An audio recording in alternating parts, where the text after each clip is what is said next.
আলাইকুম ওরহমতুল্লাহি অবগত। সম্মানিত মুসলমান ভাই আমরা চলে আসছি বীরে গাছ বলা হয়। এই দেখেন ইংলিশে লেখা আছে, আরবিতে লেখা আছে। এখানে নবীজির নিজে হাতে এই কুয়াটা বানাইছে এবং এই কুয়াটার পানি নবীজি খাইছে, গোসল করছেন।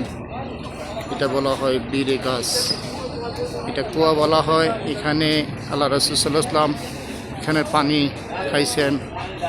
এখানে দেখেন এই বোতল দিয়ে পানি বিক্রি করে, কুয়ার পানি, এই বোতলগুলা।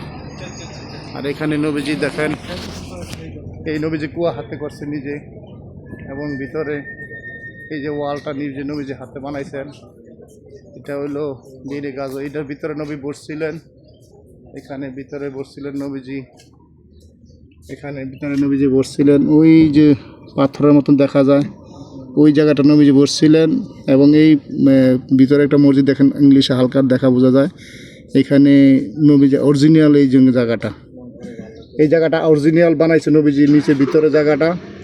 এখানে দেখেন আপনারা সবাই দেখা যাচ্ছে ছোট ছোট পাথর দিয়ে যে বানাইছে নবীজি হাতে বানানো। এটাই বলে মসজিদরা।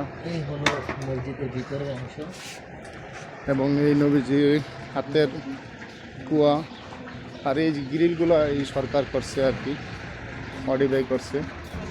এখানে নবীজির বীরে গাছ বলা হয়। এখানে সব কিছুই দেখার মতন জায়গা, সবাই আসে ইনশাল্লাহ দেখবেন। এই কুয়ার পানি ওখানে দেওয়া হয়, সবাই পানি খাইতেছে, বলছে এখানে পানি খাওয়া জান্নাতের পানি খাওয়া সমান। এটাই বলে বীরে গাছ। এখানে সবাই আসেন, দেখে যাবেন। এখান থেকে বার হইয়া আবার এই বাইরের দিকে হাজার হাজার মানুষ আসতেছেন।